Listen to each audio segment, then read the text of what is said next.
Pag-asa ni butyag nga ang low pressure area nga naagawa sa Philippine Area of Responsibility nahimo ng bagyo ug gikataktang musud sa PAR karong Huwebes. Kauban nato karon si Mayma Casilagan gikan sa Pag-asa Mactan. Ma'am Mayma Casilagan, unsa ka tinuod nga ang gikusgon aning bagyo ha pareha sa bagyong Yolanda ug Pablo? Palapit ani siya sa Pilipinas based sa mga international model. May may pareho ani siya nga kusog pareho kay Yolanda ug Pablo. So posibilidad ani may two scenario kita, may possibility ani siya kung maduol na ani siya sa eastern part of the Philippines. There is a possibility nga ma-record ani siya going to Japan. And the next scenario is mo landfall ani siya sa Visayas, Luzon area. Yung the same as tracking of Yolanda. The same pathway ani ang binagyan aning bagyo na si Ruby.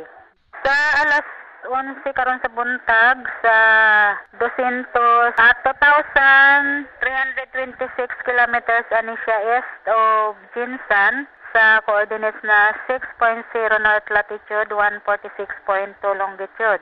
So maximum winds sa 75 km per hour, hanggang ni 90 km per hour.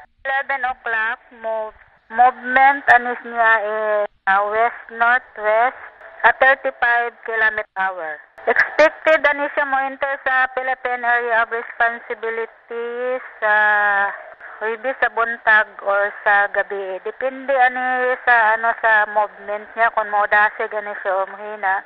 Pero expected ani niya as of 35 kilometers na speed niya, mo enter ani siya sa Philippine Area of Responsibility sa Huwebes sa buntag.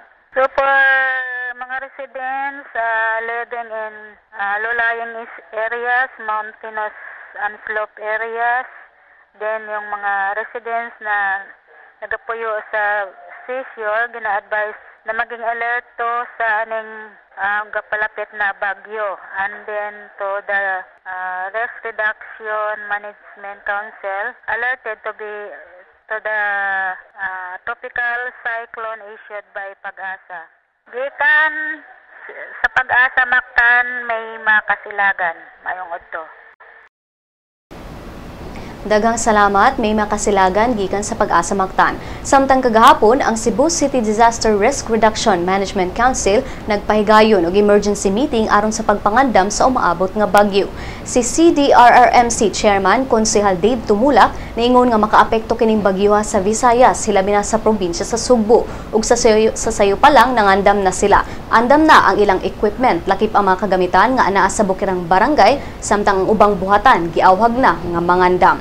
Gialerto na sab ang mga barangay ug ang ilang disaster brigades ug giawhag nga padayong mag-monitor ug makig-koordinar sa city government. Mga representante sa local school board ug ang Department of Education Cebu City Division nga nisamot sa meeting niingon nga ila na sab gi-identify ang mga tunghaan nga posibleng gamitong evacuation centers. Si Cebu City Mayor Michael Rama niklaro nga dili nila gustong maalarma ang publiko ug sayo lang nga nangandam ang syudad batok sa posibleng kadaot nga dalon sa bagyo.